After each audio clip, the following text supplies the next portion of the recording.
नमस्कार मित्रों, मैं डॉक्टर जयनाथ से योगाचार्य आप सभी से, जैसा कि हम हमेशा डायबिटीज के टॉपिक पे बात करते हैं। आज डायबिटीज जैसा कि हिंदुस्तान ही नहीं पूरे विश्व की बर्निंग प्रॉब्लम है, सेम इसी तरह से इससे जुड़ा हुआ एक और तकलीफ है और एक बीमारी है जिसको हम ओबेसिटी कहते हैं। यह भी एक तरह से पूरे के पूरे वर्ल्ड को अपने कैप्चर में ले चुका है। आप चूँकि हम पिछले दिनों ये बात कर रहे थे कि डायबिटीज को कैसे हम भोजन से मैनेज कर सकते हैं, कंट्रोल कर सकते हैं या रिवर्स कर सकते हैं। मैंने इस टॉपिक पे थोड़ा आगे बढ़ने की, डाइट के टॉपिक पे आगे बढ़ने से पहले मैं इसके साथ ओबेसिटी को भी कोरिलेट करना चाहूँगा, कारण कि डायबिटीज और ओबेसिटी दोनों का जो रूट कॉज है, कहीं ना कहीं भोजन से इनका बहुत गहरा संबंध है। यदि हम भोजन को व्यवस्थित कर देते तो डायबिटीज के साथ साथ हम ओबेसिटी को भी कंट्रोल कर सकते हैं, रिवर्स कर सकते हैं। अब समस्या ये आती है कि डायबिटीज और मोटापा से में आपस में क्या संबंध है। तो मित्रों, एक बहुत ही महत्वपूर्ण बात है कि लगभग 80 से 90% डायबिटीज के पेशेंट को मोटापा रहती है या मोटापा वाले डायबिटीज में कन्वर्ट होते हैं। अर्थात यदि हमारे पास डायबिटीज है तो we are just prone to be obese, और यदि हम ओबेस हैं, ओबेसिटी है, तो हम प्रोन है डायबिटीज के लिए। इसलिए मैं चाहूँगा कि हम ये दोनों को साथ साथ लेकर आगे बढ़े। अब कारण क्या है? जैसा कि हम जानते हैं कि जब हम भोजन लेते हैं तो भोजन में जब कार्बोहाइड्रेट की मात्रा ज़्यादा होती है तो कार्बोहाइड्रेट हमारे पेट में जाकर क्या ग्लूकोज में बदल जाता है।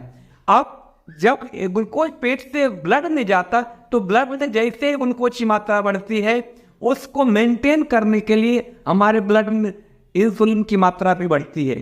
अब ये इंसुलिन क्या करता है? उस ब्लड को सेल्स में डाल करके जो वेनस ब्लड है, जो शरीर के नलिकाओं में पाए जाने वाला ब्लड है, उसके शुगर की मात्रा को कम कर देता है। लेकिन जब हम हमेशा कार्बोहाइड्रेट की मात्रा ज़्यादा ले रहे हैं तो उस कार्बोहाइड्रेट से बनने वाले शुगर को कंट्रोल करने के लिए ज़्यादा से ज़्यादा इंसुलिन निकालने लगती है हमारे पैंक्रियाज, और इस तरह से इंसुलिन की मात्रा बढ़ जाती है हमारे ब्लड में। अब यदि इंसुलिन की मात्रा बढ़ गई तो हम जैसा कि जानते हैं इंसुलिन एक एनाबॉलिक हार्मोन है। एनाबॉलिक अर्थात ये ग्रोथ हार्मोन है।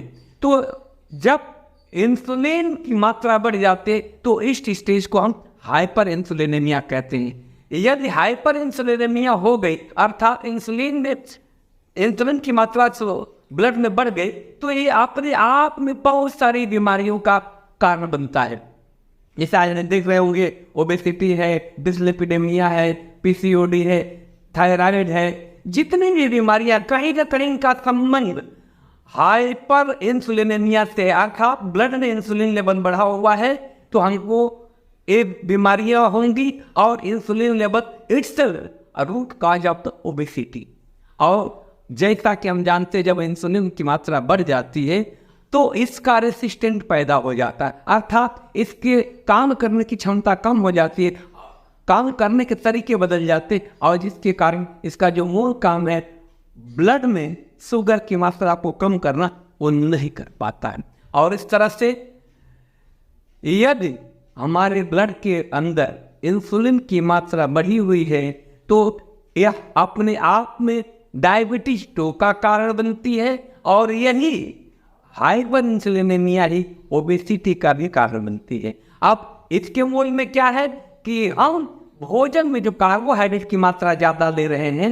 अब कार्बोहाइड्रेट क्या कर रहा है कि इंसुलिन की मात्रा को बढ़ा दे रहा है ब्लड में, और जब इंसुलिन की मात्रा बढ़ जा रहा है, हाइपर इंसुलिनेमिया हो जा रही है, तो यह अपने आप में ओबेसिटी के लिए और डायबिटीज के लिए रूट कॉज बनता है। तो मित्रों, इस तरह से डायबिटीज और मोटापा में क्या संबंध है हमने आज समझा, और अगले वीडियो में हम इनमें कैसे इनको कंट्रोल करें फिर उस पर चर्चा करेंगे। इससे संबंधित और भी क्या क्या कॉम्प्लिकेशन है उन पर भी हम चर्चा करेंगे। जय हिंद, जय भारत। स्वस्थ रहें, मस्त रहें, अपना ख्याल रखें।